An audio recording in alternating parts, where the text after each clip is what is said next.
సర్వలోక మానవాళి నిమిత్తమై సమస్తమైన మానవుల యొక్క పాపమును భరించుచు తన మీద మోపబడినప్పుడు ఆ పాప శిక్ష ఆయన అనుభవిస్తూ ఉన్నప్పుడు ఆయన ఇక పాపితో సంబంధము పెట్టుకోడు. ఆయన చెయ్యి విడిచిపెట్టి ఉన్నాడు. పాపికి ఆయనకు సంబంధము లేదు. అందువలనే ప్రభు విడిచిపెట్టి ఉన్నాడు. ఇక్కడ చాలా భయంకరమైన విషయం ఇది తట్టుకోలేని విధానం. ఎందుకనగా ఆ యొక్క నీతిమంతుడు అయిన యేసుక్రీస్తు ప్రభువు,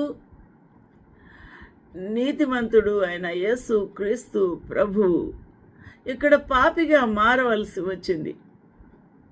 యేసుక్రీస్తు ప్రభువు దోషిగా అక్కడ నిలబడి ఉన్నాడు. అందువలన నన్ను నీతిమంతునిగా ఎంచువాడు ఆసనుడై ఉన్నాడు, నాతో వ్యాజ్యమా ఆడువాడు ఎవడు, నీవే, ఇంకెవరు లేరు అని తన యొక్క తండ్రికి విజ్ఞాపన చేస్తూ ఉన్నాడు. ప్రభువు యెహోవా నాకు సహాయము చేయము,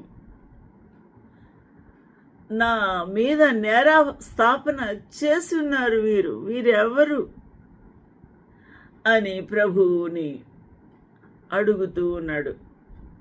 ఆలోచన చేద్దాం. ఎంత బాధ!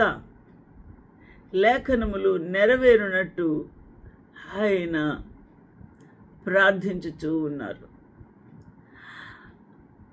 నేను నా తండ్రిని వేడుకొనిన ఎడల ఆయన 12 సేనా వ్యూహముల కంటే ఎక్కువ మంది దూతలు ఇప్పుడే నాకు పంపగలడు.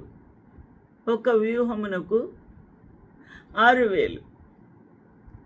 12 వ్యూహాలంటే ఎంతమంది ఏంజల్స్ ఆలోచించండి. కానీ ఆయన అడగలేదు. ఈ మాట మరి కత్తులతో గుదిలతో వచ్చిన ఆ ప్రధాన యాజకులు యేసును పట్టుకోవడానికి వచ్చినప్పుడు అన్నాడు. ఆలోచన చేద్దాం. ఈ రోజున ప్రభువును కించపరిచి ఉన్నారు, ప్రభువుని కించపరిచి ఉన్నారు, అపహాసించి ఉన్నారు.